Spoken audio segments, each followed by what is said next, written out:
Sí, un año después. Un año después, así es, ¿no? La otra vez charlábamos justamente de la importancia de tu rol en distintos momentos de la vida de Maradona y por qué Claudia decide convocarte no solamente para ser veedor en la autopsia, sino también como testigo por lo que viste en esa autopsia.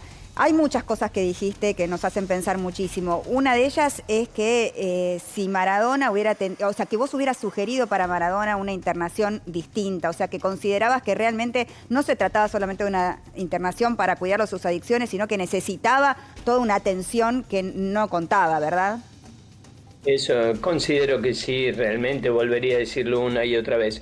Yo te quería contar dos cosas importantes. En este momento, habiendo ya tenido una declaración previa, pero claro, fue el juicio que no fue, hace que Claro. volvamos con él.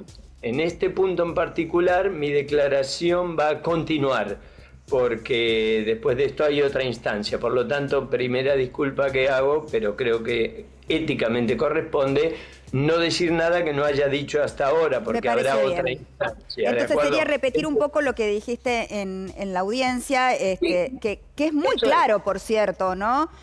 Mario, vos haces mucho énfasis en que si a Maradona, por ejemplo, le hubieran tratado su cardiopatía, que vos identificaste claramente en la autopsia, se hubiera salvado.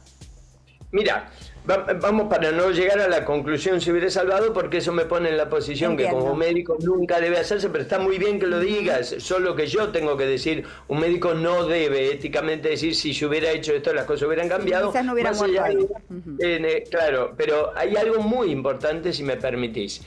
En esta oportunidad, por lo que yo venía viendo y oyendo acerca de los diferentes testimonios que tuvieron antes del mío, patólogos, cardiólogos, clínicos, en fin, todos los que declararon antes de mí, me parece que podía llegar a ser un muy buen complemento unir en lo que yo llamo la línea de tiempo aquello que ocurrió en el 2000 y que me consta con puntos de verdad, biopsia, anatomía patológica, con los hallazgos de la autopsia, porque si no, se corre el riesgo de separar conceptos. Como si fueran pacientes distintos, ¿no? Y estamos hablando de la misma persona. Total. O interpretar a partir de, en vez de interpretar de un seguimiento longitudinal. Eso es lo que estoy tratando de instalar, que creo que se está logrando, porque además hay una coincidencia muy interesante. En aquel momento que me consta por haberlo tratado y por haber estado con él, cuando hizo la miocardiopatía dilatada, tóxica, que lo llevó a una insuficiencia cardíaca congestiva gravísima, con una arritmia prácticamente letal de la cual se pudo recuperar, salió con una insuficiencia cardíaca grave, lo que llamamos caída de la fracción de eyección. ¿Qué pasa? Cuando uno retira los factores que principalmente tuvieron que ver ahí y allí y entonces con ese cuadro, las cosas empiezan a mejorar.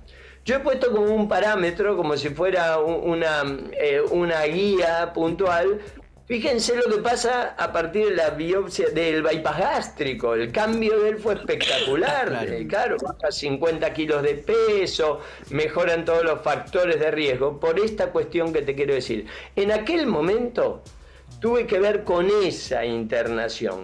Y cuando me llaman a la clínica Olivos, me llaman para consultarme acerca de qué habíamos hecho en aquel momento con la excitación psicomotriz, cómo lo manejábamos. Por supuesto, cuando llegué a la clínica Olivos en calidad de consultor, estuve totalmente de acuerdo con lo que estaba haciendo el jefe de la terapia intensiva, con la medicación y demás. La segunda, lamentablemente no lo pude ver, la segunda consulta de la clínica Olivos tuvo que ver con ¿y ahora qué le parece cómo continuamos? Y vuelve a hacer lo mismo. Así como en aquel momento dije, me parece que hay que continuar, bueno, lo decía CAE, por supuesto, nos parece que hay que continuar el tratamiento en un centro de rehabilitación, ahí ahora, dije doctor, lo mismo. Dígame. Perdón, Mariana, pero quería preguntarle al doctor algo que me parece que es clave porque es el argumento de defensa de todos los acusados. Los acusados dicen que a Maradona se le hicieron estudios cardiológicos antes de morir, antes de la internación domiciliaria, y esos estudios cardiológicos dieron bien. Por lo tanto, Maradona no tenía una enfermedad del corazón. Pero por supuesto que usted nos estaba contando recién que esa enfermedad sí la tenía cuando usted lo trató. Mi pregunta concreta es, una persona que tiene una enfermedad cardiológica, ¿se puede curar de esa enfermedad o la tiene para el resto de su vida con distintas intensidades, por llamarlo de alguna manera? Permitime que repita lo que dije de alguna manera acotado, ¿no? Lo que dije ayer, que no lo digo yo, es lo que está escrito y publicado. El cuadro de la miocardiopatía que tuvo, con la anatomía patológica que tuvo, a lo largo del tiempo no desaparece jamás. Claro. ¿Se puede recuperar? Por supuesto. Esto es clave. ¿Se puede compensar? Claro, porque entonces quiere decir que debería haber estado medicado. Esto es clave, es fundamental. Esto acá es fundamental.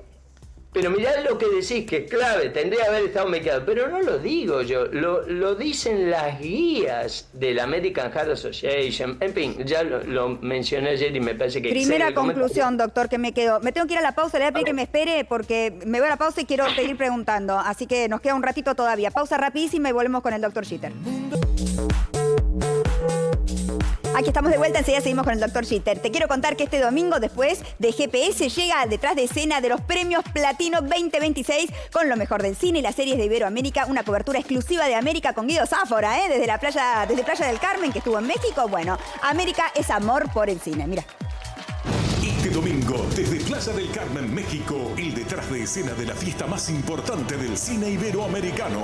Looks inolvidables, entrevistas exclusivas, la intimidad de las estrellas y todo lo que no viste de la gran gala con los shows de María Becerra y Camilo.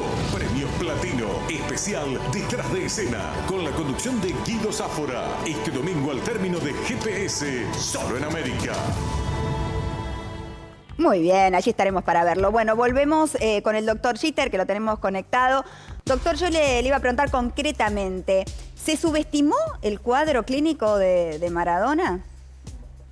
El cuadro clínico, yo creo más aún que el cuadro clínico, porque por la pregunta que me hicieron antes, ¿él se había curado, no? ¿Se había recuperado? Yo creo que en realidad lo que se subestima es que un paciente que tiene ese tipo de daño cardiovascular constatado, demostrado y conocido y que no se pone en duda, nunca va a dejar de tener ese daño y va a pasar por un periodo, que lo dijeron muy bien, de estar compensado. Ayer lo que dije, porque eso me parece que sirvió para entenderlo, es... Una forma es, este era el paciente, cuando llego a la autopsia, los hallazgos de la autopsia explican aquella historia y antecedentes, o a la inversa. Claro. Con estos antecedentes, ¿era esperable lo que vimos en la autopsia? Perfecto, pero aún más. Digamos, si yo tengo un paciente que está tratado por hipertensión arterial, yo acepto que lo trato por hipertensión arterial. ¿Qué pasa si le retiro la medicación, si le cambio la dieta, si empieza a comer con sodio? Probablemente se descompense. Exacto. Pero mientras esté tratado y haciendo la dieta que debe realizar un hipertenso y haciéndose los controles, normalmente nada, o sea, todo lo que estás relatando, Mario, es todo lo que no se hizo. O sea, entonces, exactamente. Claro, lo que te digo, ¿qué pasa con un paciente diabético si le retiramos la insulina? Bueno, va a tener problemas. ¿Qué va a pasar con un paciente epiléptico si le retiro un anticonvulsivante? Bueno, probablemente tenga una crisis. Todo lo que digo es, ¿qué pasa con un paciente con insuficiencia cardíaca latente si no lo trato? Probablemente se descompense. ¿Qué fue lo que sucedió? Sí, no, que el doctor ahí menciona al comienzo del relato, y ahora lo acaba de volver a hacer, insuficiencia cardíaca. Pero Luque se cansó de decir que no la tenía. A mí personalmente me lo dijo con Diego muerto, me dijo, ¿de dónde saca vos que tenés insuficiencia cardíaca? Me increpó y me lo dijo de esa forma. Digo, esto es fáctico, esto no es opinable. Diego tenía insuficiencia cardíaca y ahí estaría probada la mala praxis. Yo no sé con... Santiago. ¿Cómo es tu nombre? Santiago. Santiago, era que te quería contestar esto. Sí, insuficiencia cardíaca latente. Esa es la clasificación exacta. El diagnóstico. Insuficiencia cardíaca latente. Es más, es un tipo de clasificación en particular que significa que puede estar compensada o descompensada, pero no desaparecida. Nunca está curado, porque aquel corazón que tuvo, por supuesto que se recuperó. Nos dio 20 años más de Maradona aquel corazón. Claro que se recuperó. ¿Y cómo se recuperó? Porque hizo una remodelación cardíaca. Y una remodelación cardíaca, ¿qué es lo que hizo? ¿Es curación? No, por supuesto. Es remisión por remodelado inverso, pero permanece en insuficiencia latente.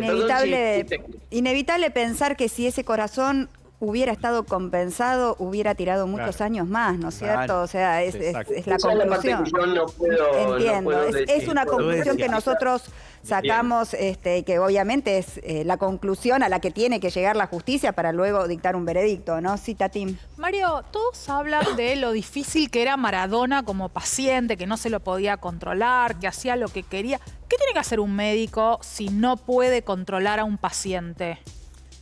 Yo tengo ahí, digamos, una ventaja que no quiero que parezca un agravio comparativo y que lo digo siempre. La verdad es que yo actuaba bajo un marco de contención enorme del doctor Cae, que era su médico de cabecera. Pero no es nada menor, doctor, lo que está diciendo, porque había un doctor de cabecera, estaba Cae. Aquí quien estaba era Luque, porque Luque aparecía como el médico de cabecera. La diferencia, ¿no?, de cómo estuvo atendido cuando existía Cae y lo que pasó luego con Luque, ¿no?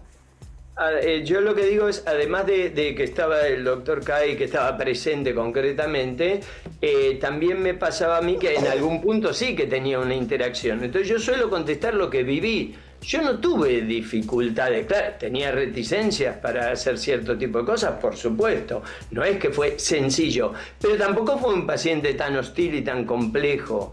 Claro que han pasado muchos años desde aquella época que lo conocía a después, pero... Creo que era peor antes, doctor. Creo que no, me parece que los años lo fueron tranquilizando a Diego según lo que vemos de los relatos, ¿no? Sí, Franco. Mi pregunta es extramédica, doctor, es en todo caso humana. ¿Cómo está viendo este proceso? ¿Cree que puede llegar a buen puerto? ¿Qué siente respecto de este juicio? Sí, creo que puede llegar a buen puerto. La verdad te tendría que decir que no había previsto que el otro no lo hubiera hecho. Eso claro, tengo que ser. Juicio. Sí. Claro, la verdad que me hubieras preguntado, yo te diría, lo veo bien. Y en este caso, por eso mi opinión no tendría valor. A ver, me habían alertado tanto de lo difícil que iba a ser mi testimonio que sinceramente no lo viví así. Entonces tengo la sensación que se está conduciendo a buen puerto. ¿Estaba, doctor, ahí en el momento en el que Janina se descompensa, que le grita a Luque, ya se había ido? ¿Sabés que no? Eso me dejó tan mal hasta ahora, me conmueve tanto que la verdad que no estuve, justo había salido. Claro. Y me entero que se descompensa, pero fue cuestión de minutos. Estaba hablando con Claudia. O sea que Claudia tampoco estaba en el momento en que pasaron esas imágenes. No lo sé, yo salí, la abracé a Claudia. Ese abrazo que fue un abrazo muy comentado, Mario, porque habla del vínculo entre ustedes, ¿no? Y de cómo confió en vos, Claudia, para que justamente te designara como el veedor, ¿no? En la autopsia. Ese abrazo habla mucho del vínculo y de la confianza que te tiene. Sí, Sebim. Sí, doctor, yo le quería preguntar, ¿qué controles mínimos cree usted que debería haber tenido un paciente como Maradona, quizás para evitar el desenlace que tuvo? A ver, están descriptos, no es algo que diga yo, están descriptos. Partiendo de que hagas el diagnóstico adecuado, será lo que querés cuidar en un paciente. Si llega un paciente a su casa que tiene insuficiencia respiratoria, veré de tener la posibilidad de darle broncodilatadores, oxígeno, lo que fuera que necesite, ¿no? Alguna ventilación invasiva. En un paciente, si considerás que realmente tiene una insuficiencia cardíaca latente, que por diferentes motivos podría descompensarse, lo mínimo que tenés en su atención, si yo hubiera hecho los pedidos, me estás diciendo, pero creo que no me puedo meter en eso porque... Entendemos, pero yo lo puedo ayudar, doctor, porque la realidad es que usted sugirió otro tipo de internación, una internación que requería cuidados, aparatología, teniendo en cuenta un diagnóstico que no era el diagnóstico que estaban teniendo en cuenta los otros médicos, ¿no? Que obviamente... Por lo que me decís, ¿no? Claro. Es así. Muchas gracias, doctor, por este ratito. Se nos acabó el programa. Un beso grande.